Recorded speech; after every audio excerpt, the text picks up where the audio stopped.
पहला यूज है O2 is used in O2 is used in metallurgical O2 is used in metallurgical processes. Metallurgical processes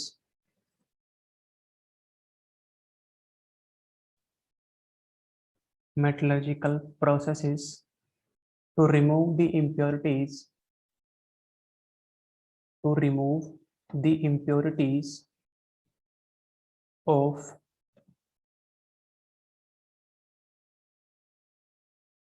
of metals and non-metals metals and non-metals by oxidation by oxidation. Next is it is essential it is essential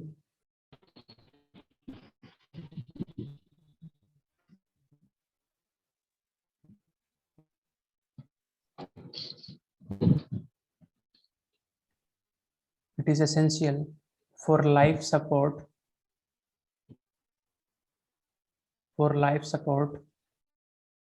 in hospitals in hospitals. अब कौन है ये background noise बंद करो.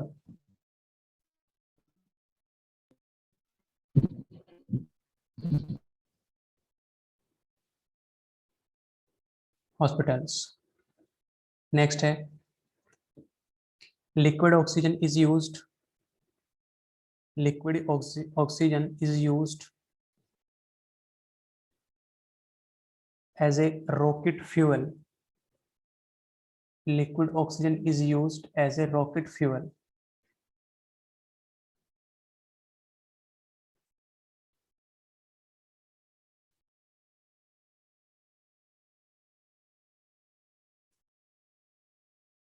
Next लिखो it is used as an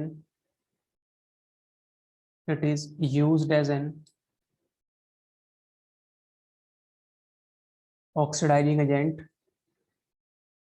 It is used as an oxidizing agent. Next लिखिए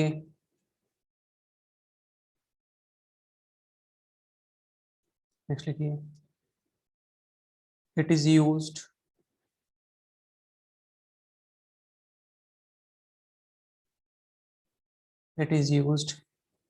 in preparation of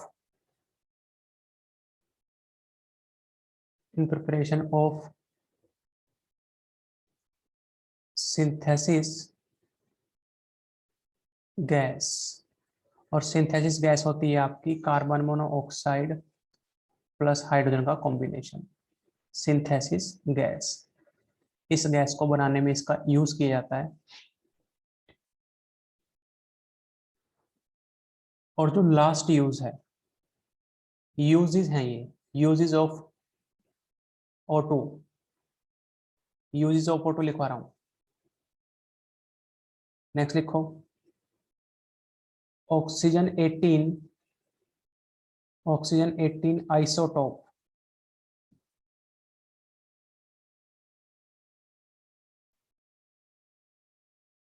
oxygen 18 isotope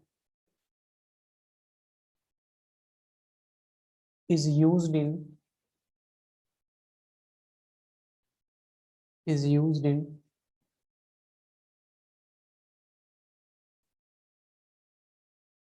study of reaction mechanism.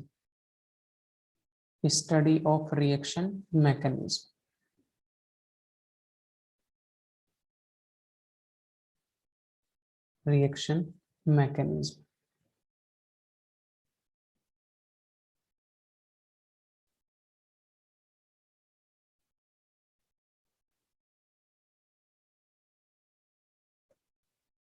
अब जरा मुझे बताओ कि ओजोन हो गया या ओजोन हुआ कि नहीं हुआ. O3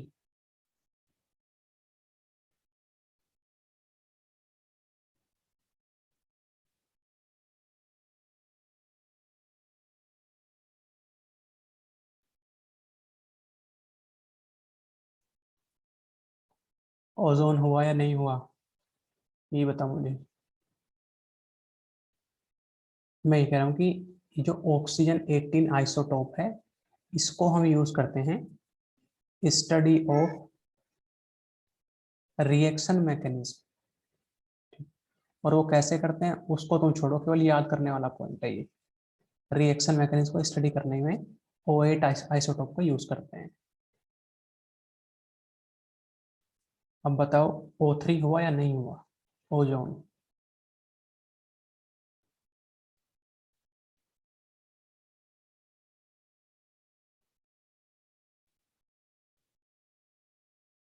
चलिए ओजोन हो गया है, ठीक है जी।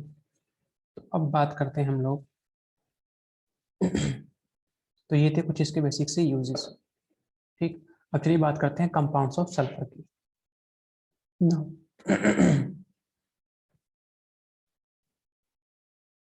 नेक्स्ट है अपना,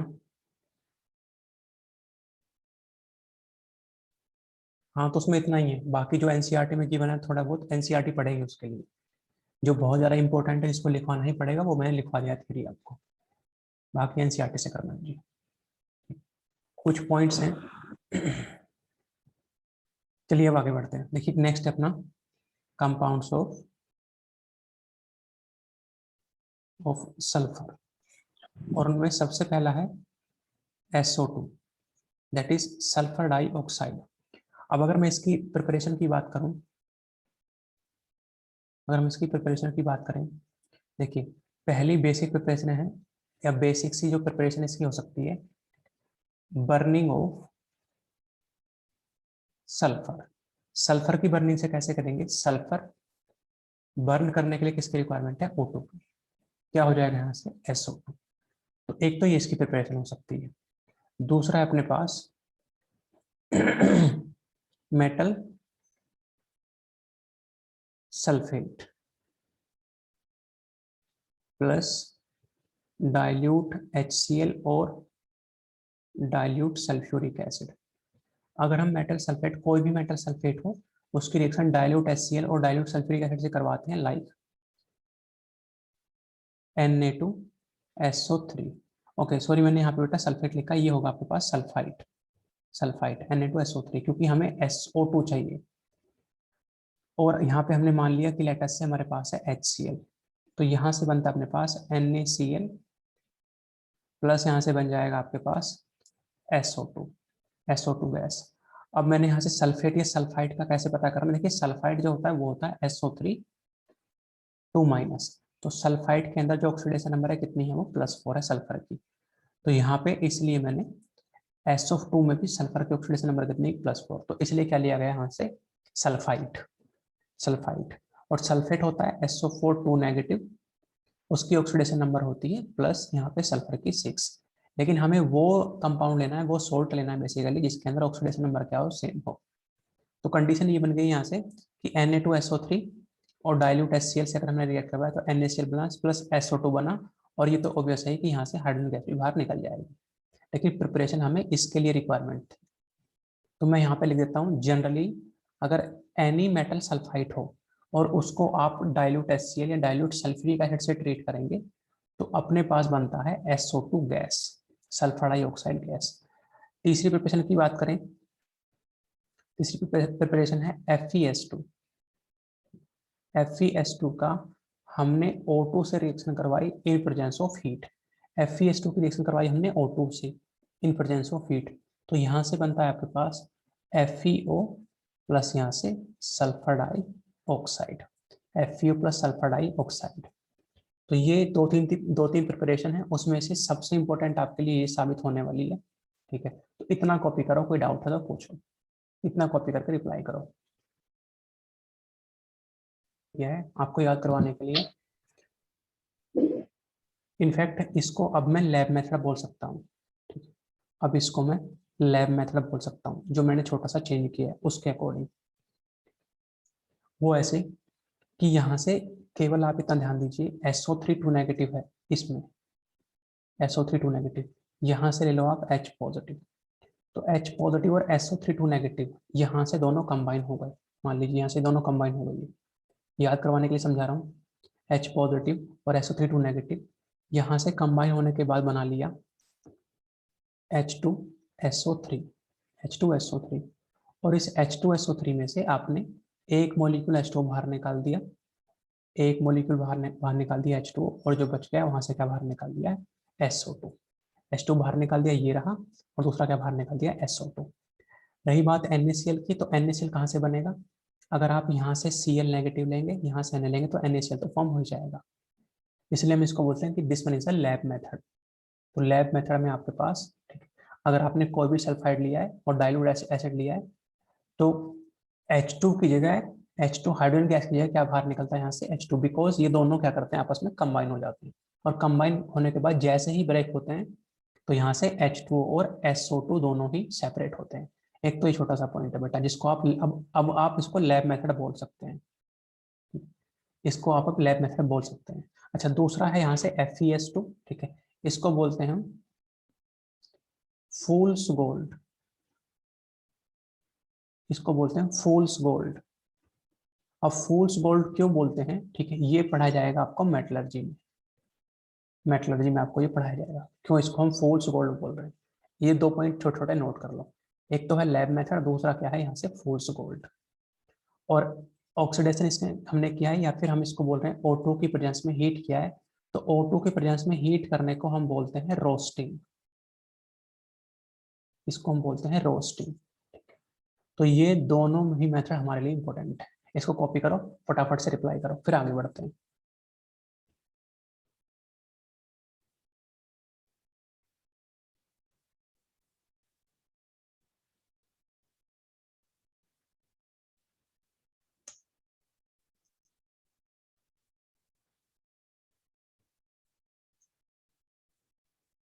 बोलो डन। लैब मेथड लिखा है, ध्यान रखिए, अगर लैब मेथड लिखा है तो H2 आएगा इधर, अगर लैब मेथड आप मेंशन कर रहे हो तो H2 लिखना, और इसको हम बोलते हैं FeS2 को फूल्स गोल्ड, और O2 की प्रेजेंस में हीट करने को बोला जाता है बेटा रोस्टिंग। क्लियर, बोलिए, रिप्लाई करो।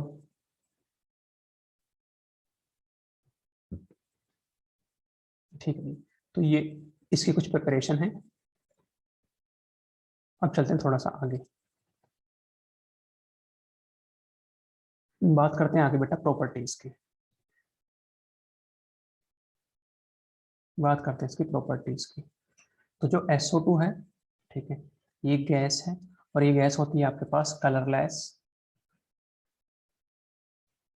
एसिडिक, ठीक है, साथ में पोलर भी होगी, इसको बताऊंगा पोलर क्यों होगी, ठीक है, उसके साथ साथ ये होती है reducing agent as well as oxidising agent, इसको भी बताऊंगा ऐसा क्यों हो रहा है।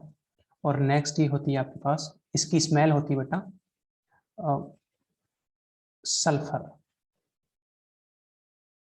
ठीक है, basically burning sulphur, burning sulphur की स्मेल उसमें होती है, बर्निंग सल्फर, ये तो होगी स्मेल, ठीक है। अच्छा, अब वन बाय वन, और अगर मैं इसकी मैग्नेटिक नेचर की बात करूं तो ये होती है आपके पास डायामैग्नेटिक, डायामैग्नेटिक।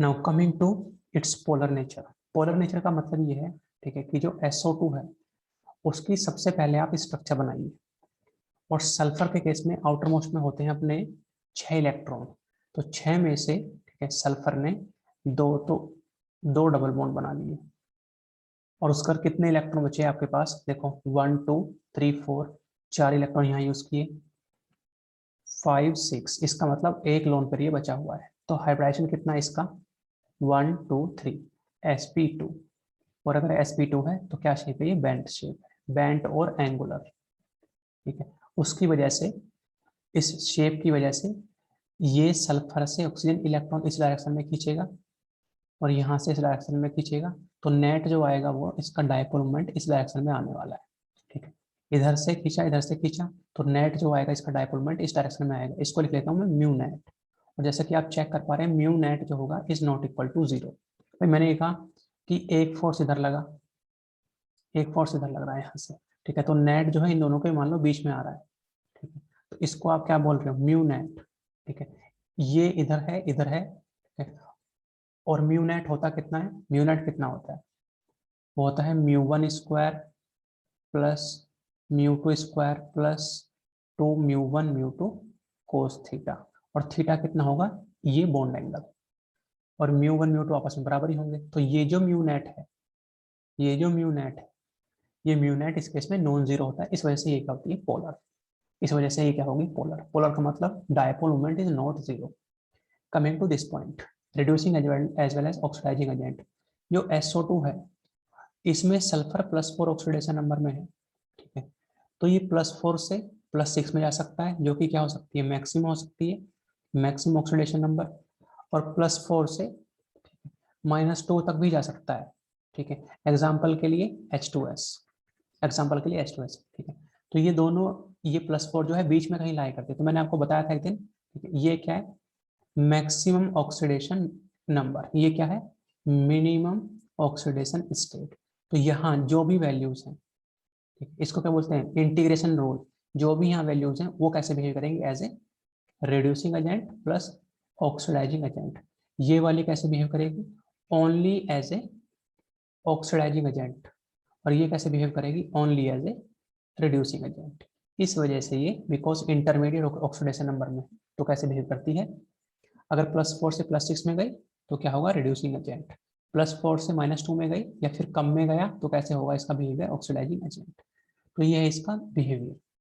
बाकी तो सिंपल है, डायमैग्नेटिक, बर्निंग सल्फर स्मेल, या कलरलेस, एसिडिक।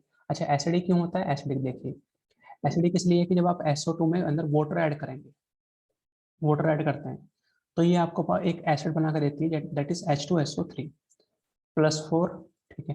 क्या बोलोगे आप इसको, सल्फरस एसिड, सल्फरस एसिड। इसलिए हम कह रहे हैं कि ये जो है SO2 जो है वाटर के एडिशन से H2SO3 बना के देती है, इसको क्या बोलते हो, सल्फरस एसिड, जिसकी वजह से क्या बिहेवियर रहेगा इसका, एसिड। तो इतना कॉपी करिए, कोई डाउट है तो आप पूछ सकते हैं, लिखो जी इसको, ठीक है। अब चलते हैं थोड़ा सा आगे, ये प्रॉपर्टीज में मेरे ख्याल से कोई डाउट तो नहीं होना चाहिए, सारी बेसिक सी चीजें हैं। अच्छा, इसके साथ साथ अब जो मेन इसका यूज है बेसिकली, मतलब प्रॉपर्टीज उतनी इंपॉर्टेंट नहीं है, रिड्यूसिंग एजेंट या ऑक्सीडाइजिंग एजेंट, लेकिन इसके यूजेस बहुत ज़्यादा इंपॉर्टेंट है। यूजेस, इसके यूजेस हमारे लिए काफ़ी इंपॉर्टेंट है, और इसी में आप, यूजेस इंपॉर्टेंट है और इसी में इसकी केमिकल प्रॉपर्टीज भी हम इंक्लूड कर लेंगे। फिजिकल तो मैंने दिखा दिया, एक दो केमिकल भी दिखाया, जैसे केमिकल में क्या है ये, कि आपके पास पोलर है, या फिर अगर आप एसिडिक की बात करें, लेकिन इसकी यूजेस में इसकी केमिकल प्रॉपर्टीज एक्चुअली लाई करती हैं। जैसे जैसे इसको हम यूज करते हैं एज एन एंटीक्लोर, एंटीक्लोर, और आप इस एंटीक्लोर को बोल सकते हैं Cl2 एब्जॉर्बर, ठीक है। मतलब ये क्लोरीन गैस को एब्जॉर्ब कर लेती है, कैसे, देखिए SO2 गैस है, और ये जो SO2 गैस है, अगर इसको कहीं Cl2 गैस दिखाई दे जाए, तो ये SO2 Cl2 के साथ कंबाइन होकर बना लेती है SO2 Cl2 gas, SO2 Cl2 gas. या फिर अगर आप इसको लिक्विड लिखना चाहें, लिक्विड लिख सकते हैं, दैट इज टेम्परेचर डिपेंडेंट। मैं कहता हूँ कि इसको भी छोड़ो, केवल आप इस पर ध्यान दो, SO2 Cl2 बन गया। अब ये जो SO2 Cl2 है, अगर आप इस SO2 Cl2 को फिर से हीट कर दोगे, फिर से अगर आप इसको हीट करोगे, तो वापस से आपकी SO2 गैस बन जाएगी, और साथ में आपकी Cl2 गैस बन जाएगी। वहीं अगर आप इस SO2 Cl2 में, अगर आप इस SO2 Cl2 में मान लीजिए वाटर का एडिशन कर देते हैं, वाटर का एडिशन जब आप इसको में करोगे, तो यहाँ से बन जाता है H2SO4, और प्लस यहाँ से बन जाएगा आपके पास HCl। और ये रिएक्शन बेहद इंपॉर्टेंट है, उसका रीजन ये है क्योंकि सल्फर जो है यहाँ पे +6 ऑक्सीडेशन नंबर में है, ठीक है। ऑक्सीजन की,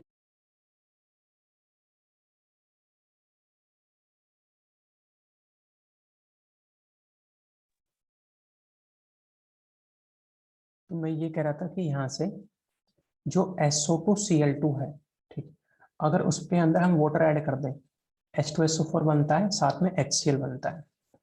कंडीशन ये है कि SO2 Cl2 में सल्फर +6 ऑक्सीडेशन नंबर में है, तो जब आप यहाँ पे वाटर ऐड करोगे तो क्या बनेगा, H2SO4 साथ में HCl। अगर इसको हम स्ट्रक्चर से देखें तो स्ट्रक्चर बनती है इसकी दिस वन, ये इसकी स्ट्रक्चर बन जाएगी।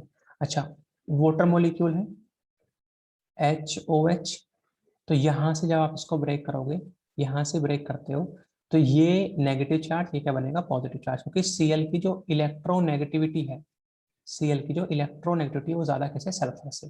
तो यहाँ क्या आएगा आपका H, और यहाँ क्या आएगा आपके पास OH, यहाँ क्या आएगा OH, यहाँ क्या जाएगा आपके पास H।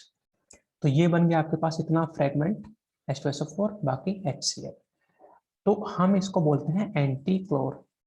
अगर तुम्हें 10th क्लास में थोड़ा भी याद आ रहा हो, 10th क्लास में एक प्रोसेस होता था NaOH प्रिपरेशन, NaOH प्रिपरेशन, और उसको बोलते थे हम एंटी क्लोर प्रोसेस या फिर chlor alkali process. Chlor alkali, anti chlor नहीं बेटा, क्लोर अल्कली। क्लोर अल्कली का मतलब होता है कि वहां पे NaOH ही बनता है, ठीक है, और वहां पे Cl2 गैस भी बनती थी। वहां पे अल्कली भी बनता था, साथ में क्लोर, मतलब Cl2 गैस भी बनती थी, साथ में अल्कली बनता था। अब एंटी क्लोर का मतलब क्या होता है, अगर क्लोरीन कहीं है तो उसको वहां से बाहर निकाल लेना या फिर Cl2 को एब्जॉर्ब कर लेना। उसके लिए इस SO2 का यूज होता है, जो बनाती है SO2 Cl2 गैस या फिर लिक्विड। तो इसको तो आप छोड़ दीजिए, लेकिन अगर आप इसको हीट करेंगे तो SO2 फिर बनेगा, Cl2 फिर बाहर निकल जाएगा। लेकिन अगर मैंने इसको वाटर का एडिशन किया तो बनता है यहाँ से H2SO4 प्लस HCl। रही बात बैलेंसिंग की, तो बैलेंसिंग में ये तो ऑलरेडी बैलेंस है, ये भी बैलेंस्ड है, और अगर इसमें मैं 2H2O कर दूं तो मेरे ख्याल से ये बैलेंस हो गई होगी। बाकी आप एक बार चेक करो, और कोई कंफ्यूजन है तो रिप्लाई करो। एक पहला प्रोसेस ये, अभी कॉपी नहीं करना है, ये पहला यूज, ये दूसरा यूज है इसके पास, ठीक है। इसको हम यूज कर सकते हैं एज ए प्रिजर्वेटिव, ठीक है, और इसके साथ साथ हम इसको यूज कर सकते हैं एज ए डिसइंफेक्टेंट, डिसइंफेक्टेंट की तरह भी हम इसको यूज कर सकते हैं, ठीक है। और तीसरा है ये जो सल्फर डाइऑक्साइड है, ठीक है, अगर ये लिक्विड है तो ये एक सोलवेंट की तरह यूज होता है, ठीक है, ये एक सोलवेंट की तरह यूज होता है कहाँ पे, ऑर्गेनिक केमिस्ट्री में। ऑर्गेनिक केमिस्ट्री में इसका बेहद ही इंपॉर्टेंट यूज होता है। ऑर्गेनिक केमिस्ट्री हो और साथ में प्लस इनऑर्गेनिक केमिस्ट्री भी आप लिख सकते हैं, ठीक है। ऑर्गेनिक और इनऑर्गेनिक केमिस्ट्री में इसको आप एज ए सोलवेंट की तरह यूज करते हो।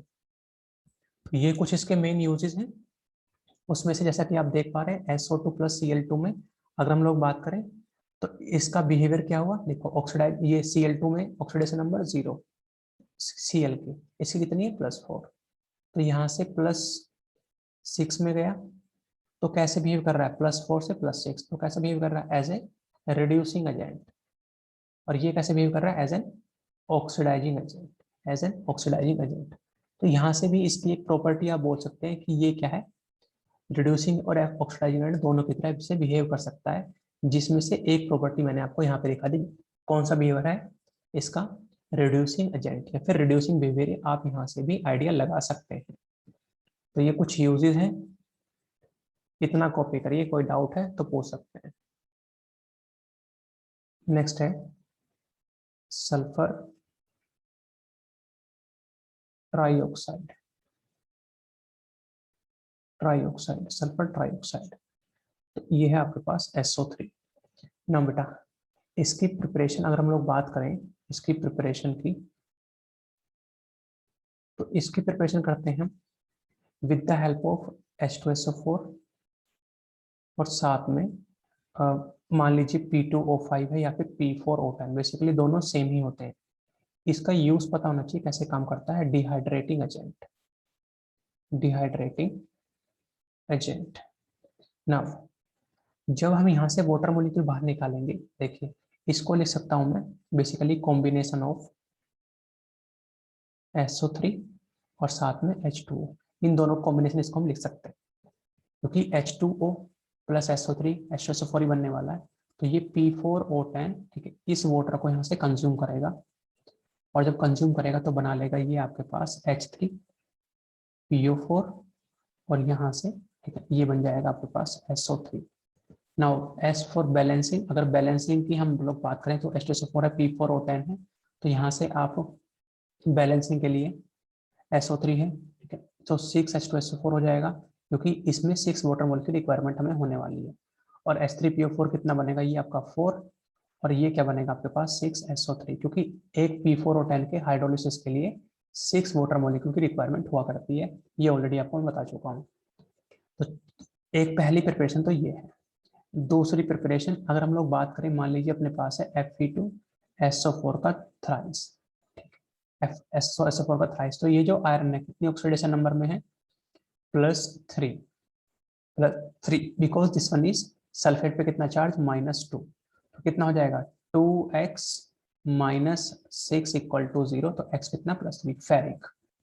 इसको आप हीट कर दो, और हीट करने से आपके पास बनता है Fe2O3 प्लस यहाँ से बन जाएगा आपके पास SO3। तो इसकी जो जनरल स्टेटमेंट है, जनरल स्टेटमेंट क्या रहेगा कि सल्फेट एनी सल्फेट को अगर आप हीट करते हैं, ठीक, जैसा कि पहले हमने देखा था, मान लीजिए ये था पहला प्रिपरेशन में, इधर किसी भी मेटल सल्फाइड को H पॉजिटिव से रिएक्ट करवाते हैं, लेकिन अगर आप डायरेक्ट इस बार सल्फेट को हीट कर दें, क्योंकि सल्फेट में सल्फर की ऑक्सीडेशन नंबर कितनी है, +6, तो वहां से क्या निकलेगी आपके पास SO3। प्रॉपर्टीज की बात करता हूँ, प्रॉपर्टीज की, तो कुछ प्रॉपर्टीज आपके लिए होमवर्क है, जैसे, ठीक है, इसका कलर क्या हो सकता है, क्योंकि अब जो प्रॉपर्टीज यहाँ पे इंपॉर्टेंट है वो कलर इंपॉर्टेंट नहीं है, ठीक है, कलर क्या है इसका, और उसके साथ साथ स्मेल क्या है, ये तो आप करके लेके आएंगे। कलर हो गया, स्मेल हो गया, मैं बात करता हूँ इसकी केमिकल प्रॉपर्टीज की, और इसकी जो है केमिकल प्रॉपर्टीज इंपॉर्टेंट है, ध्यान दीजिए। पहला, ये एसिडिक